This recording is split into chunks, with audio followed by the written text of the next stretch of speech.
welcome to another day after show. I'm Vish, joined by DJ as always. DJ, how's it going, man? It's going well. It's going well. Can't complain. Fall's started. Things are heating up on the gridiron for the Hurricanes, so doing pretty well. Yeah, a lot of winning going, which is always nice. Um, Yeah. yeah, we're gonna obviously break down the victory over UF. Before that, just a quick word from our sponsor, 305-800-PAIN. After an accident, every minute counts. With one call to 305-800-PAIN, you get immediate access to trusted doctors and attorneys who guide you step by step. With an A-plus rating from the Better Business Bureau, they are a brand you can trust. Much like Five Reasons Cane's, 305-800-PAIN is focused on the local community of Miami-Dade County and South Florida. They'll handle all your accident needs, including car accidents, personal injuries, and related legal matters. So after an accident, be sure to call 305-800-PAIN. The number is the brand, not the band. Although shout to the band yesterday, good performance. The number is the brand, 305-800-PAIN. Después de un accidente, cada minuto cuenta. Con una llamada a 305-800-PAIN, ustedes pueden obtener acceso inmediatamente a doctores y abogados para ayudar con todo el proceso. Con una clasificación de A+ del Better Business Bureau, pueden confiar en ellos. 305-800-PAIN tiene mucho en común con las 5 razones Canes. Están enfocadas en la comunidad local de Miami-Dade County y Florida del Sur. Ellos pueden ayudar con todo después de un accidente, incluyendo accidentes de carro, lesiones personales y otras cosas legales relacionadas. Entonces, después de un accidente, llama 305-800-PAIN. El número es el nombre de la marca. 305-800-PAIN. All right, DJ. So we are on another Victory Sunday here. I guess, what were your initial impressions of the game last night? Mark Fletcher is still playing at a high level. I feel like I say this every week, but 24 carries, 116 yards, and a touchdown.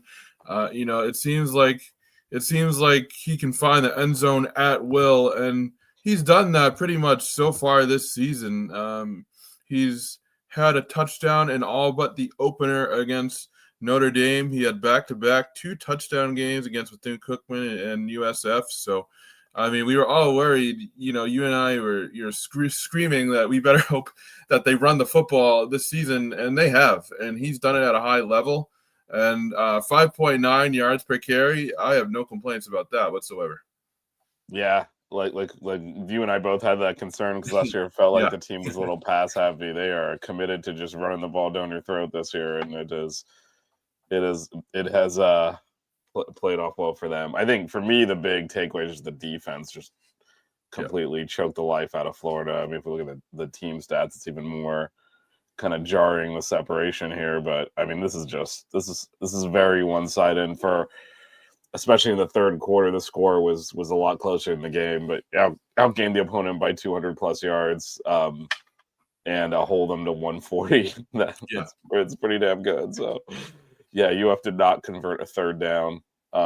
They had 3 of 6 on fourth downs, which is where a vast majority of their first down conversions came from. So yeah, just it was complete domination from the Canes defense, and to me that's what jumped out. But let's go back to that running game that you mentioned. So in addition to Fletch, obviously the team as a whole ran for almost 200 yards, and Marty Brown had a huge game as well. Not just running the ball, but also as a receiver. What were your thoughts on kind of the Canes getting not just the running backs, but the tight ends involved in the passing game? Finally, we saw Elijah Lofton.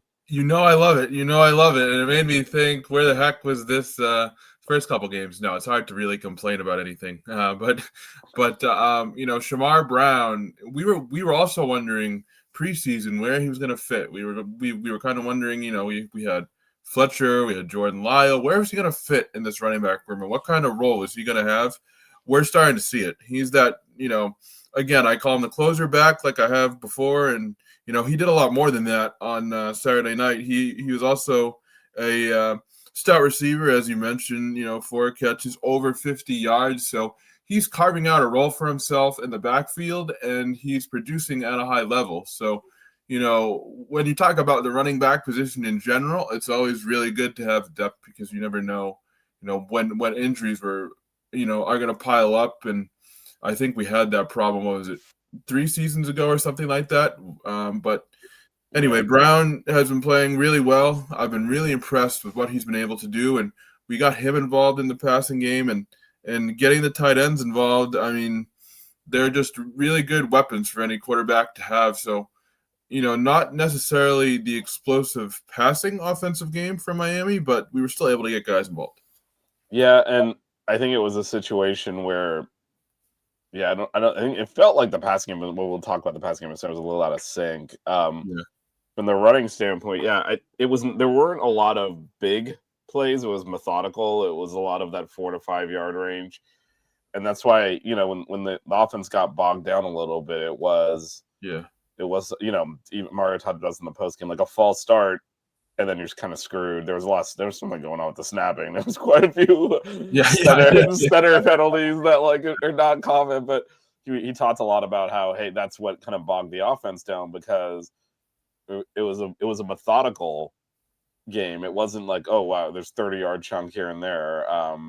It was a lot of just grind it out 4 or 5 yards, which is fine. You do that 2 to 3 times, you get in the first down, you keep the chains moving. But if you make a penalty, then you don't. And I think that killed a couple of drives. So I think when they were able to stay on schedule, the running game was really effective. Like you said, Fletcher just runs so hard. Marty Brown did as well. He had a touchdown stolen from him, which one of the worst calls I've seen. Not even close to being in the grasp. But forward progress stopped, and they blew the whistle. Actually, the official came and blew the whistle as he was breaking towards the end zone. I guess he lost sight of he lost sight of Marty and thought he was in the pile and didn't realize he had run past him and was headed to the end zone.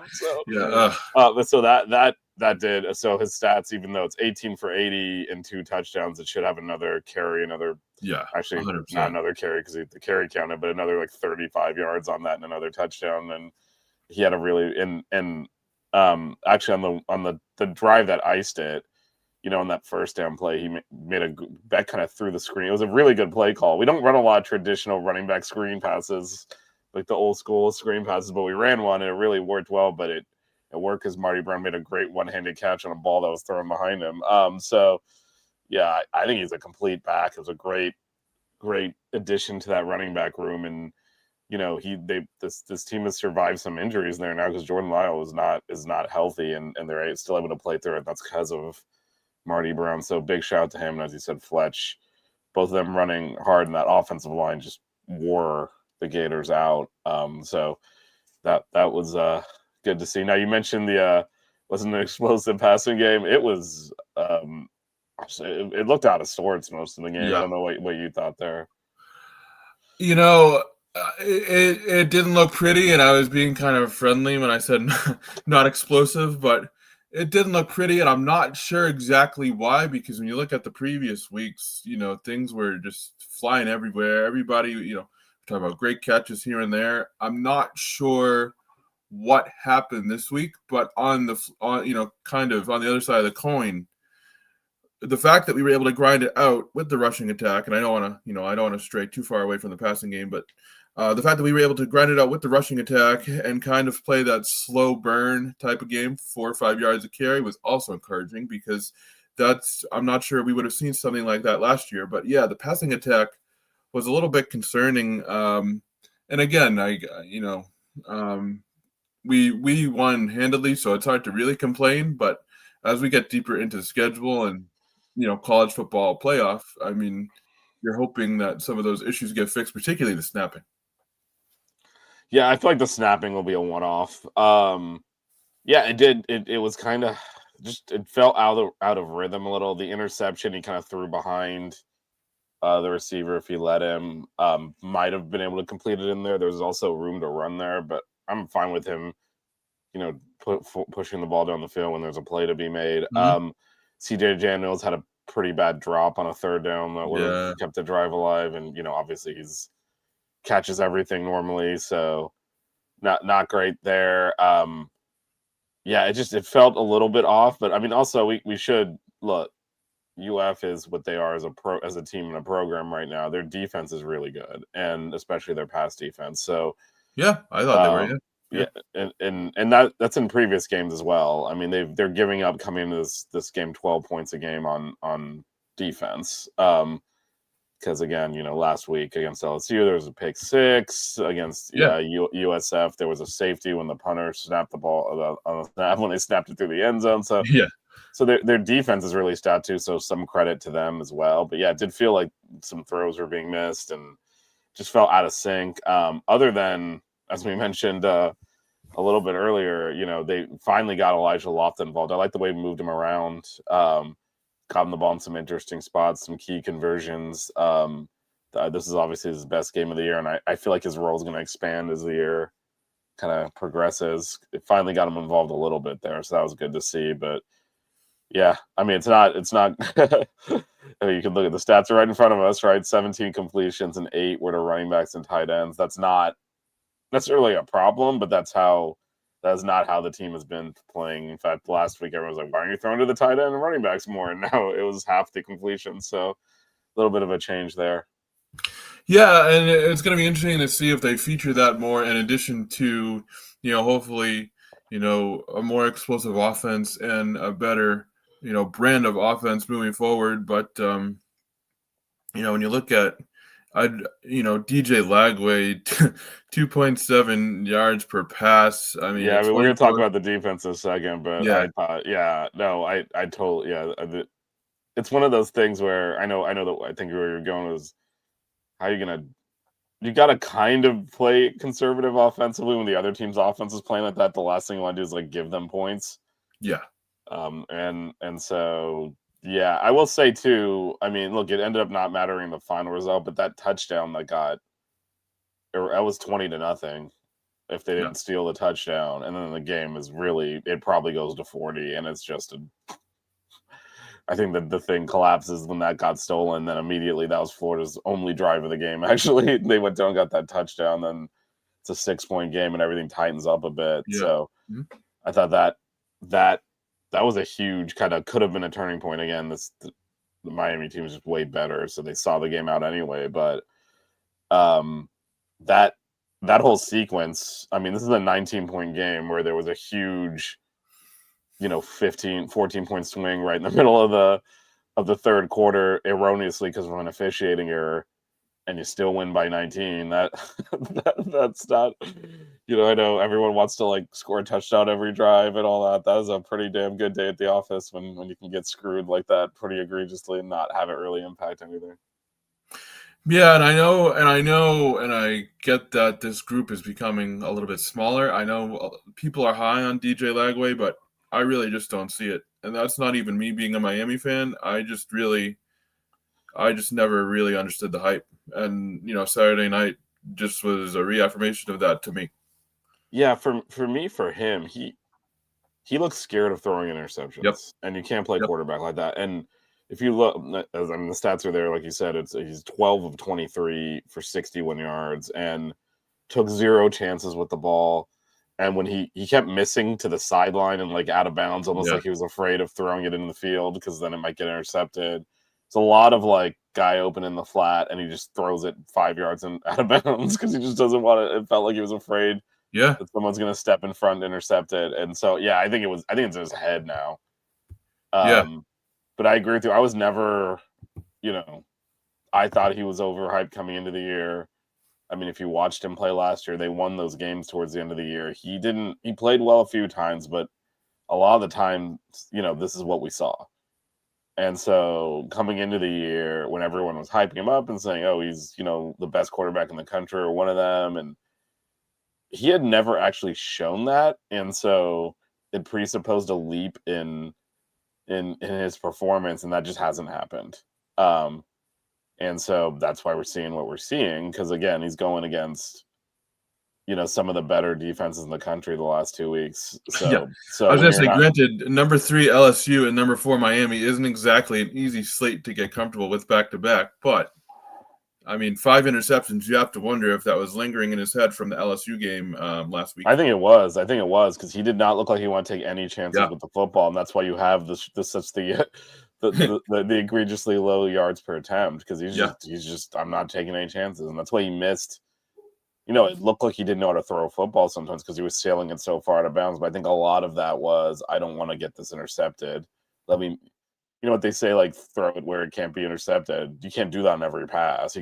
So I felt like he just kept missing almost intentionally, so to make sure it didn't get intercepted. So that's throw the ball where nobody can get it, including your own receivers. I felt there was definitely some of that. I felt like the other thing too is, and that I think also, you got Miami's pass rush, which is obviously elite, bearing down on him. I felt like he did not want to throw the ball under pressure either, again, for fear of interception. Took a lot of sacks where I felt like, maybe throw the ball away.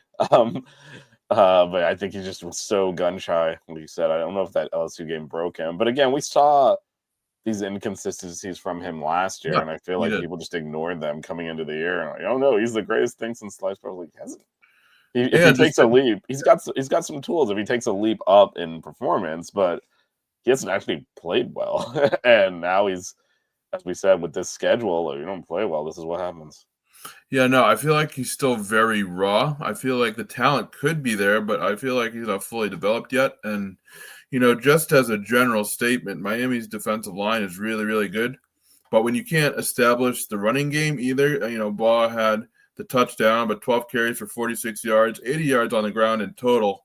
I mean, that really does make you one-dimensional, and that's a credit to the Miami defensive line as well. But, when you have a gun-shy quarterback whose running game, couldn't get too much going on the ground, and he's still probably thinking about, the 5-interception game last week, then it's just a recipe for disaster. Yeah, and other than, and even on the, even on the drive that Florida scored on, that was the first time they got some running plays going, right? That 27-yarder for Jacoby Jackson was the first play of that drive. Yeah. Like you said, Baugh got the touchdown, but I mean, they were like miracle trying to drive the ball. It was that difficult. I mean, look at the third downs. They didn't convert a single one. They had to keep going for it on fourth down. Their only first down in the entire first half was when they went for it on fourth down deep in their own territory on 4th and 1 and got it barely. Like, it was a struggle for them to get 10 yards. And that's why they had to go for it on 4th down so much. And they converted a few of them, which is how they ended up scoring. And then, eventually you're not going to convert. If you have to keep getting to 4th down to get first downs, eventually you're going to miss a throw, or someone's going to drop a pass, or someone's going to get stuffed in the backfield. All those things happen. That's when, their brief resurgence there ended, essentially. But resurgence? Well, I mean, look, they had the ball. Carson Beck throws that interception in a 13-7 game, and Florida's got the ball on the Miami side of the field. So, at that point, they're still in the game was never competitive from the sense of like the way it was being played, but at that point the score and situation was 13-7, team trailing has the ball in the other team's territory. They're 45 yards from taking the lead, but for them to get 45 yards, I mean, they got 140 for the whole game. So I think that told the story. They just didn't have anything offensively, and it took a miracle for them to get down the field and score that one time, and they just couldn't do it again, even with getting the ball on it where they needed to, like off a turnover. It just didn't happen. And then, at that point, we saw what I felt was one of the better drives of the season, a championship drive out of this Miami offense. 13 plays, 80 yards, 7.5 minutes off the clock into the end zone to just completely ice the game. But that's how you win football games. And that drive, that is, again, he's gotten a lot of criticism. That is Mario Cristobal football. The fourth quarter, we're in better shape. We're physically stronger than you. We need to drive this football down now. We're going to just out-muscle you and do it. And then, again, 7 minutes off the clock for a touchdown drive in the middle of the fourth quarter when you're up 6, that's ball game. And he's done a lot better. And the ability to do that against that quality defense, like they just did that. That was some big time football drive right there. He's done a lot better at, managing things situationally this year, and also just when the game is sealed, not doing anything too fancy, just, running it down your throat, icing the game. And, we saw them struggle to do that at times over the last couple seasons. I don't want to go too far back and recount those times, but now we're seeing, Mario and the team itself is able to execute, game clinching, game icing situations, and that is also championship football. Yep, for sure. Shout out to Rock and Ram. It was great meeting you on Friday. We went to an event together. That's awesome. Yeah, look, if you look at this, I mean, this is such this. I get. Look, our fans, they're got some PTSD going. And when it was 13-7 and Beck throws that pick, I could feel like the freak out happening. But this game was so lopsided. Eventually, that's just going to reflect on the scoreboard. And again, more than 200 yards, 3 times the number of first downs, 13 more minutes time of possession. Like, you don't lose games doing that. And so I was never worried. Even at that point, I know the people around me were having a little bit of a freak out. I'm like, it's fine. They're going to see this game out. Like, you don't dominate like that and lose. And, they did eventually. I mean, there was, even at that point, with the way UF's offense was playing, it was like, okay, all you need is a field goal and the game's probably over. Yeah. You get to 16-7, it's probably over. I was actually surprised that when UF got that touchdown, they didn't go for 2. Just because the way the game was going, I was like, there's no way you're going to drive like 2 more times and kick field goals. So you kind of need to and so I didn't feel like it made sense to make it, 13-7, knowing that Miami could just kick a field goal and go 9, which is 2 possessions, and that would feel like game. But it didn't matter, obviously, because they didn't get close to scoring again. Yeah, no, it really didn't matter. And,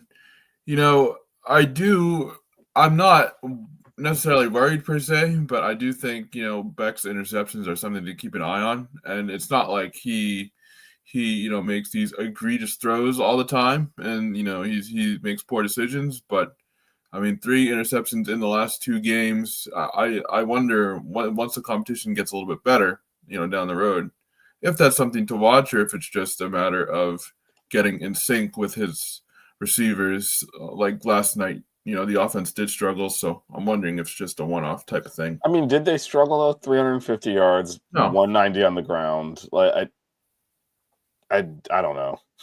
Had a touchdown stolen, or it's 33 points. Like, to me, that's fine. I think UF's defense is probably a top 15, top 20 defense. So I think UF stinks as a program and a team. I don't think their defense does. And yeah, I agree. Beck looked off. I don't think the play call. I didn't have an issue with the play calling at all. There were plays to be made. Even the 2-point conversion, Lofton was wide open, and I don't know. He kind of threw it through the back of the end zone. That was. I felt like he just wasn't comfortable for whatever reason. And that came out. Even the interception, like if he leads the receiver, it's there. He threw it behind him, so he just missed. But I thought the play call was there. The guy was, dude, that would have been a big chunk play, and instead, he threw a pick. I was okay with the play calling, and I think Mario was right. And you look, there's 6 penalties for 30 yards. Most of those were in the first half, were kind of motion penalties that killed some drives. Because again, when you're trying to run the ball and not necessarily generating like those 15, 20-yard chunks, but those 5 to 6 yards, and you start making penalties, it's hard to move the ball that way. Yeah, I thought I didn't have a problem with the play calling, because I thought once they committed to the running game, and the fact that they ran the football so much, I thought was smart. And because I think they all knew that this wasn't going to be a shootout type of game. It was more just a don't let Florida take advantage of any opportunistic plays, because we talked about that on last Monday. Florida has been good this season at taking advantage of opponents mess ups, and I thought Miami did a good job by and large of not allowing those to happen. Yeah, I will say there was one to Roger's point. Well, actually, first let me shout out Rocker, and thanks for the dono, and have a safe flight back to Los Angeles. I don't think you actually asked the flight attendant to refill your glass of Gator tears, but if you did, props to you. I will say, Roger's comment, there is one sequence I thought was really bad, was in terms of play calling. It was after a stop. In fact, I'll pull up the play-by-play. It was after a stop on a 4th down, where the Canes were in, threw 3 times and just punted it back. That one, I think it was right here. This sequence right here was terrible. Yeah. Throwing 3 times in a row like that when after a big stop. I would have liked to have run the football on that drive and then learn their lesson on the next one. And just this drive right here is a work of art. Yeah. But yeah, this sequence, I agree. This was a bad play calling sequence. There was no reason to keep throwing like that.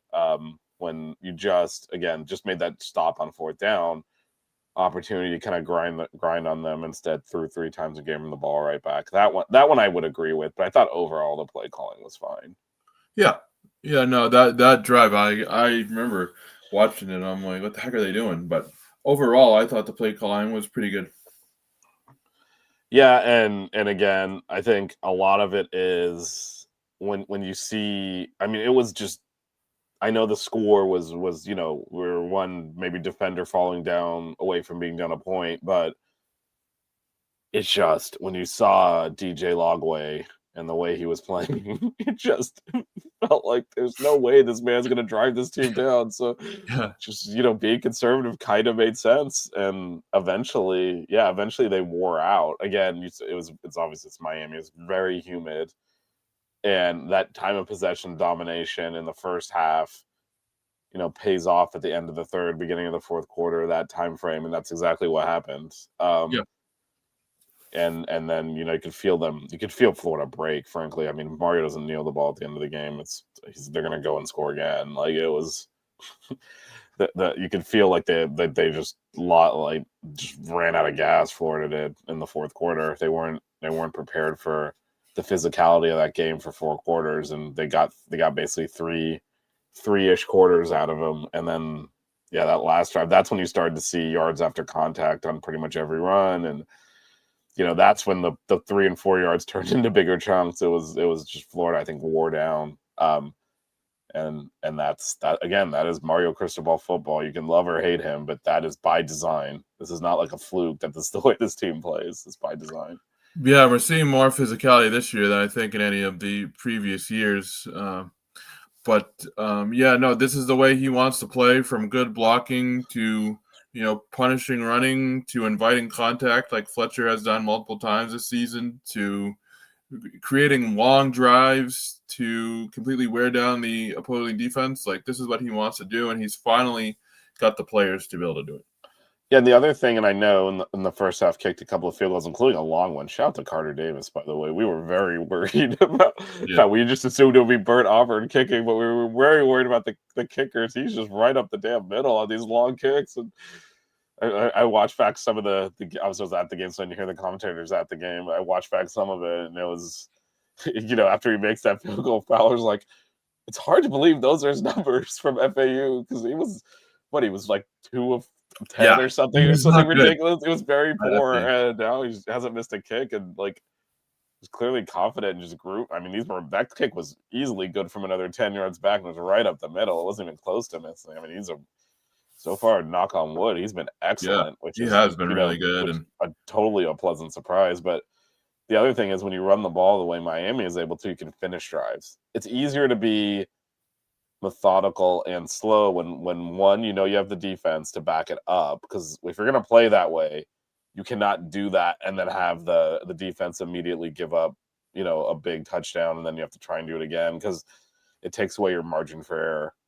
Like, the easiest way to score points is through chunk plays and big plays, versus like the way Miami grinds this game. It's very hard to do.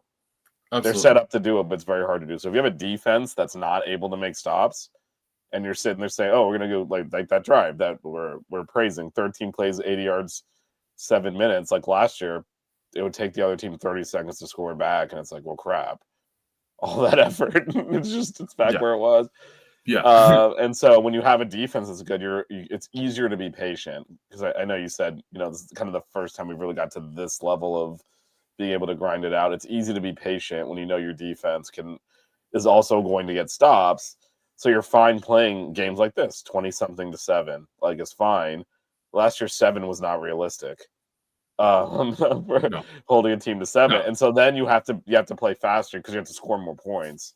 Yeah, like you're not really going to hang in the game at in the way that they do. So they're able to be patient with it. They're able to finish drives because they can run the ball, and in the red zone, you got to be able to run the football. And so the fact that they can do that, all they needed on that drive that kind of put the game away, just really a field goal would have done it, because 16-7 at that point fell over, just the way UF's offense was playing. But so they cross into field goal range. And again, Cardinals has been kicking so long, and they finished the deal and just kept running it up down their throat into the end zone. It's great to see. Just another kicker in the long line of successful Miami kickers. You're not going to shout out your guy? Yeah. I'm hoping Corey Gallus can kind of figure it out today because he made a big kick. I mean, that was kind of. I think he missed more kicks in Hard Rock in that game than he did his entire career. But yeah, no, he really struggled last week, and then he made like a 56-yarder to clinch the game in effect. So it was like, okay, all right, I can Vrabel gave him the game ball. He's settling in. It's good that they have that, that there's, because again, the life of an NFL kicker is if you miss a string of kicks, they basically just cut you. It's the one. Getting a good kicker's hard. I mean, we've been spoiled with Adam Vinatieri and Stephen Gostkowski over the years. So I mean, we expect great kicking, but getting a good kicker's hard. Yeah, and it's the one position in the NFL where they'll just cut you because you don't have to be in sync with the rest of the team. Right. Other ones, it's like this guy's struggling, but he knows the play. Like getting someone new and that doesn't know the playbook and all that, and other positions is harder. But kicker, you can just plug and play. But it's good that they stuck. Vrabel actually gave him the game ball and said I had confidence you would make this. So it's great to see him also have that. Show that mental strength that'll help him quite a bit. Yeah, no, I mean, absolutely, and he is definitely a good kicker. I think it's just whether it's the yips or just trying to figure things out. I'm glad that Vrabel stuck with him and Vrabel stuck by him, and all the post game comments and things like that, and the press conferences. So he'll find his way. It was just frustrating at the time when we needed points, and that happened, but. Yeah, especially it's a stadium that he's made so many kicks in. Yeah, I know. What are you doing missing? I was like, oh god, when I saw score, I was like, they better not lose because he missed an extra point, but he ended up winning the game for him. So that was a really good game. I know a lot of Miami Dolphins fans watch this too, probably. So shout out to you guys. You guys gave Buffalo a game too, so I can't. Yeah, it's the NFL. There's no moral victories. They're 0-3, but you can check out our 3 yards per carry podcast for. Now on YouTube too, but used to only the audio. Yeah, definitely check them out for Dolphins coverage. Back to this game. Is there anything? I think we both agree like the pass game needs to be sharpened a little bit. They were kind of out of sync there. Anything else you thought that kind of needs to be worked on out of this game? Not really. I mean, this was a game where you just kind of wanted to establish your dominance and then, just try to make the most of your opportunities. The passing game in this particular game, wasn't in sync, but I think they'll get it corrected. I mean, we've seen what they can do. We saw them play at a high level against, Notre Dame, and even after the weather delay against last week. USF, yeah. I was torn between UCF, USF. It's all running together now. It's 4 wins. It's four weeks in a row of winning. It kind of runs together. Yeah. I'm like, USF. I mean, even they were able to come back and kind of slog their way through it, but still get points. So I think this was just a one-off. They'll find their way. Again, I am watching the interceptions a little bit just to see if it becomes, more of a problem, but I don't think so. I think last week last night they struggled, but they were able to get things done in the running game. And, last year, if the passing game struggled, the running game wasn't always there to pick them up. This year, the running game is a legitimate threat, both in terms of running the football and, running backs catching the ball. So I think it's good to have that balance this year, for sure.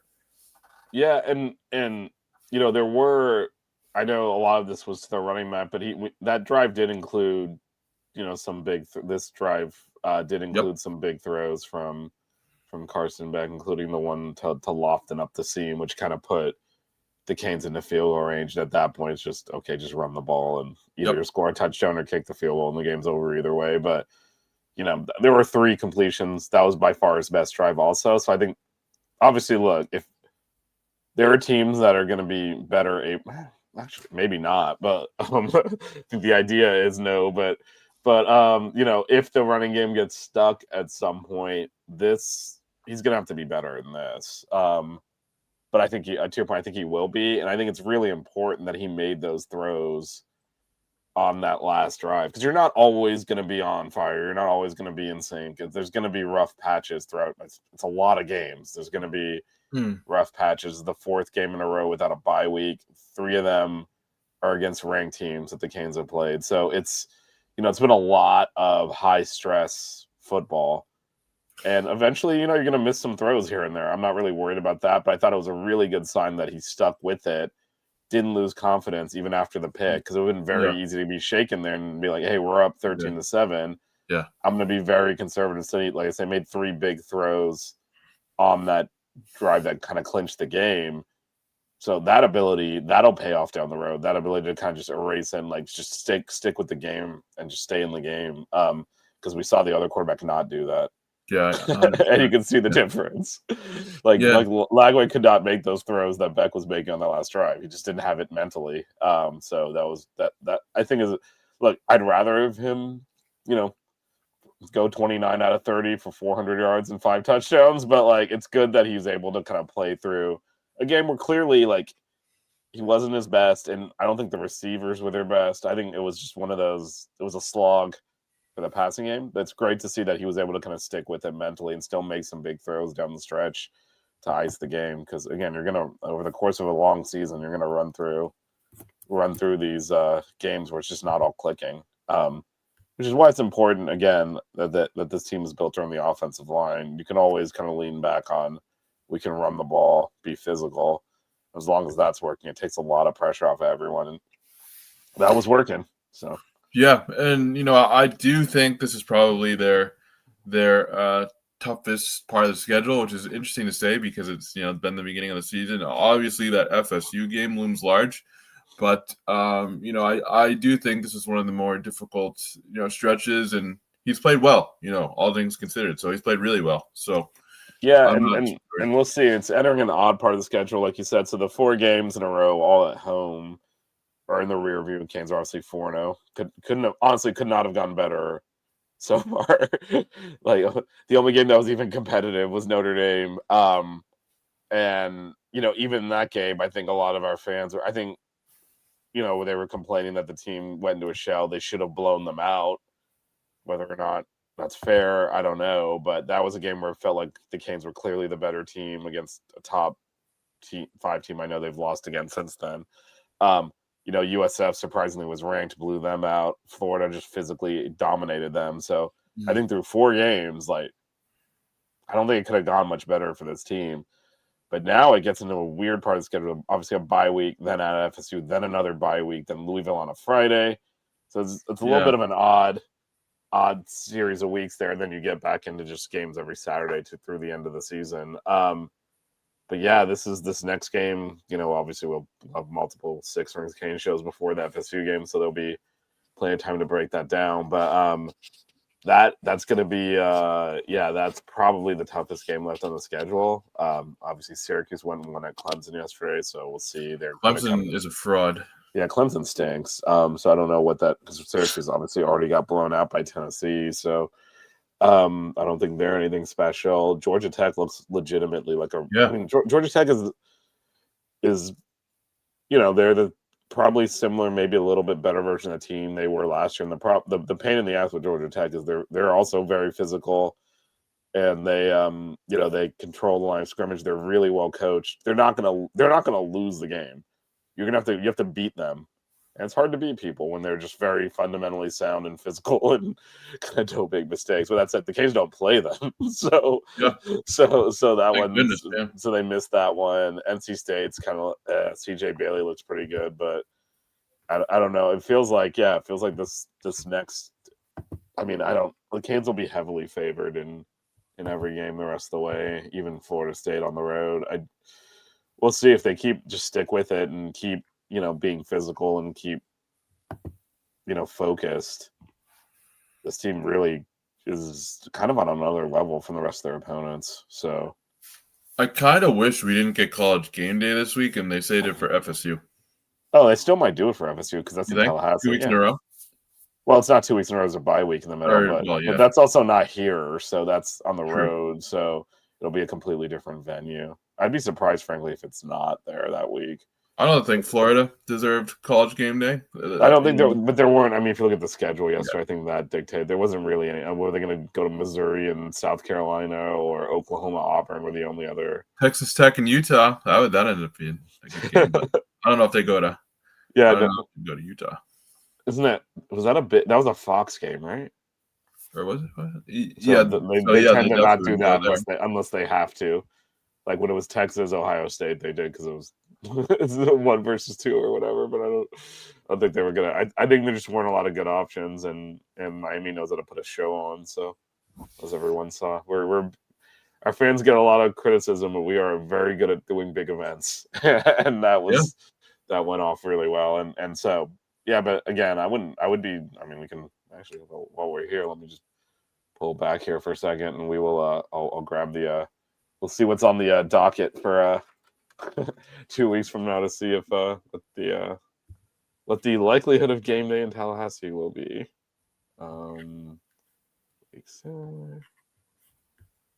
Let's see. Well, I mean, Florida State does have a game next week, so they do play Virginia. But assuming they win that, let's see what else there are. Yeah, no. I mean, that's us. No. I think it's got almost got to be. They're not going to go to Alabama for Vanderbilt. No, it's got to be us. Yeah. There's Yeah, really nothing. yeah, no, for sure they're going to Tallahassee. It's Uh. not even a choice. Yeah. No, there It's really isn't. not even a choice. Like the only other two ranked games is Vanderbilt, Alabama. There's just no way. No, it's got to be this. I Yeah. would say even if they were to somehow lose to Virginia, I still think they'll go here because there's nothing else even on the schedule to do. No, not really. No. Yeah, so I expect game day in 2 weeks in Tallahassee. Yeah, that's gonna be Fans are really fun. getting a lot of focus, deservedly so. I've been saying this from the beginning of the season. I think this Miami team is a different level than what we've seen in probably 25 years, and I think they're the Yeah. best team in the country. And I think they've shown that game in, game out, and it's because the foundation of the team is just better than everyone else's this year. It's not Yeah. the flashy. It's not the flash. It's just the methodical, just better at football, doing football things, tackling, blocking, and running. They're just better at that. It's the substance, right? It's Yeah, not the yeah, flash, it's the substance. yeah, So absolutely. Hi, DJ. Anything else you want to discuss from yesterday's domination of the Gators? no, a great week of college football overall. A lot of fun and exciting games, and yeah, this Miami team, even in a loss, they still found a way. Or, I mean, even in a win, they still found a way to get it done. And you know, the rushing attack playing at a high level, and the different contributions from the running backs in the passing game um, were really, really encouraging. Because Carson Beck is going to have nights where he struggles, and then the defense still is playing at a high level. So the hiring of Heatherman looks really, really good, and I am happy he is on the coaching staff because I think he's done a fantastic job. Yeah, he absolutely has. This team, is tactically much more sound, and Yep. and also just all the players look a lot more comfortable. They're playing a lot faster because of that. So it's a night and day Yep. difference there for sure. Yep. Yeah, no, like I said, I don't think these first 4 games could have gone any better. I mean, it's hard. Yeah, I think I think especially Miami fans need to kind of mentally adjust to where this team is level wise because I still think they're a little bit of trepidation from the fans. It's like, oh, they're gonna blow this, they're gonna do that. No, this team is legitimate, and they're going to take. It's going to take a hell of a punch to beat this Canes team. It's not. It's not last year. It's just Yeah. not, and so I think people just enjoy the ride is what I'll say versus worrying that a loss is coming because this team has the potential to be playing well into January. 100%. All right, so obviously next week we got no post game because it's a bye week, but we will be back after the four. Actually, hold on. Boy, I promise that we might have to do a different time. Let me see when my flight is. I'm flying back from Tallahassee that morning. or I think that maybe not that morning. It might be afternoon. I might be able to do the show at the normal time. Hold on, let me see, because I kept moving my flight around. This is riveting. I know for everyone at home. I have 3 seconds away maybe from giving you an answer on that. Let's see, return. Oh, 12:30. Okay, I think I can do the. I think we can probably do the normal time. So yeah, okay. All right, so yeah, It's gonna be a good one too. Yep, because my flight's at 12:30, so should be able to do the show. I might have to get out a little bit quicker, like at 10:30, but yeah, no worries. But we should be able to do that. Well, we'll see what the game time is. The game is like early. It's probably gonna be at night, but if it's like at 3:30, we can maybe even do a 9:30 because I'm gonna be up that late. Anyway, it doesn't matter. We'll figure that out. There will be a show Sunday morning after Florida State for sure, though. All right, yeah, sounds good. All right, so DJ will be back then. Obviously, Six Rings Kane show Mondays 8:30. Tomorrow we'll wrap up Florida. Week after that, we'll preview Florida State. So definitely stay tuned to that. Buckets is now on weekly. We had Gal Revie from the women's basketball team on Friday. Check out that interview. Yeah, just a lot going on campus as basketball is about to get going, and obviously football, best team in the country. So good time to be following us. So yes, you can follow us at 5 Reasons Canes, Six Rings Kane show tomorrow at 8:30. It'll be DJ, myself, Jazz and Blue as well. So stay tuned to that. DJ, thanks for getting up with me this Victory Sunday morning. Yeah, no problem. Always better to get up when there's a Victory Sunday involved, and I've been having a lot of fun doing these, and this team is a lot of fun to watch. So yeah, absolutely. Thanks everyone for listening, watching, and yeah, we'll be back tomorrow at 8:30. And go Canes. Go Canes.